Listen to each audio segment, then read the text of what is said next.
দেশের বিভিন্ন জায়গার আরো কিছু খবর নিয়ে এবার দেখুন একটি ডেস্ক রিপোর্ট। ক্ষুদ্র ও প্রান্তিক কৃষকদের বিনামূল্যে বীজ ও সার বিতরণ করা হয়েছে জামালপুরে। বীর মুক্তিযোদ্ধা আলহাজ ইঞ্জিনিয়ার মোজাফফর হোসেন অডিটোরিয়ামে। এতে বক্তব্য রাখেন সংসদ সদস্য আবুল কালাম আজাদ। জীব প্রযুক্তির মাধ্যমে কৃষি বীজ উন্নয়ন ও বর্ধিতকরণ কৌশলের কৃষক প্রশিক্ষণ হয়েছে গোপালগঞ্জে। শহরের বিএডিসির উপপরিচালকের কার্যালয়ে এতে বক্তব্য দেন প্রকল্পের টিম লিডার কৃষিবিদ মোহাম্মদ আজহারুল ইসলাম। কৃষকদের মাঝে বিভিন্ন কৃষি উপকরণ বিতরণ করা হয়েছে চট্টগ্রামের ফটিকছড়িতে।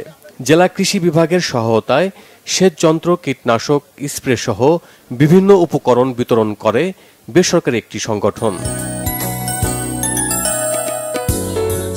বেগম খালেদা জিয়ার মুক্তি ও বিভিন্ন দাবি আদায়ে মত বিনিময় সভা হয়েছে নীলফামারীতে। দুপুরে জেলা কৃষক দলের আয়োজনে বিএনপি অফিস চত্বরে সভায় এতে উপস্থিত ছিলেন বিএনপির কেন্দ্রীয় কমিটির সহসভাপতি অবসরপ্রাপ্ত কর্নেল এস.এম. ফয়সাল। আন্তর্জাতিক যোগ দিবস পালন হয়েছে রাঙ্গামাটিতে। জেলার একটি স্থানীয় পার্কে এর আয়োজন করা হয়। এতে উপস্থিত ছিলেন পুলিশ সুপার মীর আবু তৌহিদ।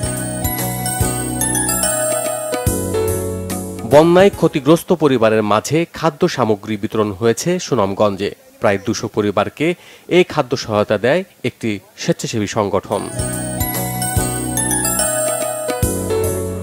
বঙ্গবন্ধু শেখ মুজিবুর রহমান আন্তঃ কলেজ ফুটবল টুর্নামেন্ট শুরু হয়েছে ঠাকুরগাঁওয়ে। সরকারি বালক উচ্চ বিদ্যালয় মাঠে এর উদ্বোধন করেন জেলা প্রশাসক মাহবুবুর রহমান। স্কুল পড়ুয়া শিক্ষার্থী ও দুই পারের সাধারণ মানুষের যাতায়াতে বাসে সাঁকো তৈরি করা হয়েছে টাঙ্গাইলে। বেসরকারি একটি সংগঠনের উদ্যোগে এটি নির্মাণ করা হয়। গ্রাম বাংলার ঐতিহ্যবাহী ঘোড়দৌড় প্রতিযোগিতা হয়েছে সাতক্ষীরায়।